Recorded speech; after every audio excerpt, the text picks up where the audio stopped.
আমরা যে প্রতিদিন চলাফেরা করি, মানে প্রতিদিন আমরা তো চলি, মনে করেন সকালবেলা ঘুম থেকে উঠে একদম রাত্রে ঘুমানো পর্যন্ত অনেক কিছুই করি আমরা, তাই না? তো এগুলো অনেক সময় দেখা যায় আমাদের কোনো নিয়মতান্ত্রিক হয় না। মানে আমার আমার ইচ্ছা, মানে আমার যখন যা ইচ্ছা আমি তখন তাই করি।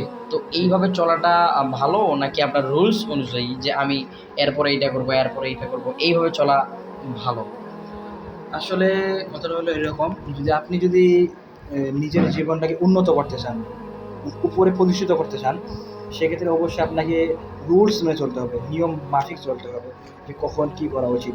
আমি কতক্ষণ পড়বো, আমি কতক্ষণ ঘুমাবো, আমি কতক্ষণ অন্যান্য কাজ করবো, কতক্ষণ আমি নামাজের আল্লাহ তাআলা ইবাদতের সময় ব্যয় করবো, কতক্ষণ আমার অন্যান্য খরচ, অন্য যাবতীয় যে কাজগুলো আছে, কোন সময় কোনটা করবো।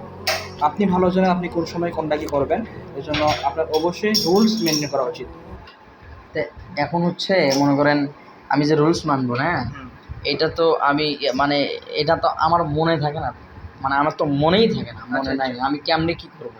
যেহেতু আপনার মনে থাকে না, সেক্ষেত্রে আপনি একটা ডায়েরি অথবা খাতার মধ্যে এই সময় ভাগ করে নিতে পারেন, যে ধরেন আমি সকালের পরে ঘুম থেকে উঠে ফজর নামাজটা পড়ে ১ ঘন্টা বার্ষিক তেলাওয়াত করলাম, তারপরে ১ ঘন্টা অথবা ২ ঘন্টা বাংলা, ইংরেজি, অঙ্ক, আরবি আচ্ছা, ক্লাস মানে পড়লাম। এইটা এইটা হচ্ছে আপনি কি বলতেছেন, খাতায় লিখতে হবে? হ্যাঁ, হ্যাঁ, একটা খাতায়, আচ্ছা, খাতায় অথবা ডায়েরিতে আপনার যেটাকে ভালো থাকে, ভালো ডায়েরিতে লাগে। লিখে, অথবা এখন তো ফোনের যুগ, হ্যাঁ, সবার হ্যাঁ, ফোনে হাতে টাচ হ্যাঁ, ফোন।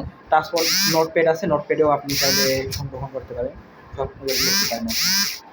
স্যারকে অসংখ্য ধন্যবাদ, হ্যাঁ, মূল্যবান কথাগুলো বলার জন্য। আসলে ভাই, আমরা যে সারাদিন চলাফেরা করি আমরা আন্দাজেই, মানে আমাদের কোনো হিসাব নাই।